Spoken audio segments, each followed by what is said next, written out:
This meeting is being recorded. For problem 26 from chapter 5, we're asked to identify the configuration of the chiral center in each of these following compounds. So we have these Fisher projections in parts A through D here that we can systematically work through to determine the configuration. So for each of these, we have one chiral center to consider. So let's take a look at the first compound here in A. And if you recall with a Fisher projection, whatever is on the horizontal points of that chiral center, that carbon, those will be coming out on wedges towards you. And the vertical line, so we have our carboxylic acid functional group and then the CH2OH in the compound A, those would both be on dashes. So the top and the bottom on the dashes. And then I like to remember that the two groups in the middle, they're coming out to give you a hug. So that's how you can remember that these two groups are coming towards you. So when we identify the configuration, if you recall, we have to assign priority to our groups. So let's do that. Let's change our color here. So we have this nitrogen that has the highest atomic number, so that will be our highest priority. Then we would assign this carbon up here to be number 2 because it's attached to 3 oxygens, and then this carbon down here would be number 3. So if we looked at this and we did our configuration determination, we would say that it is S, but we have to pay attention to this hydrogen being on a wedge.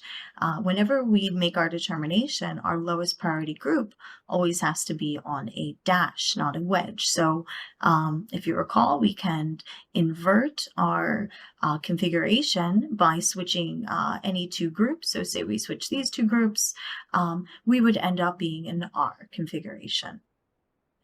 So A is R. And let's do the same analysis here for compound B. So we know that our groups going above and below, those are on dashes, and then our two groups on the left and the right of our chiral center, those are on wedges. So once again, our lowest priority group is on a wedge, not a dash.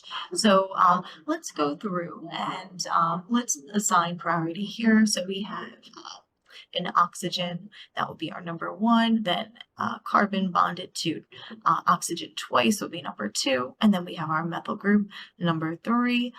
So here we would think that we are R, but we know that we need to invert our configuration, so this will be an S for the structure. Let's do the same thing for part C here. So once again, our highest priority would be that oxygen. Then we have carbon that's bonded to an oxygen up here, and then we have a carbon just bonded to hydrogens and another carbon down here. So we have priority 4. Again, if you recall, this will be on a wedge, so we need to determine our configuration and then invert. So we would say this would be R, but we have to switch those two groups. So our final determination for C will also be S. And now we have our last molecule to consider. So our highest priority group now would be this bromine. Then we have to determine from our 2 carbons. We would go up here for number 2 because this carbon's bonded to an oxygen. This is our 3rd highest priority. Carbon just bonded to hydrogens.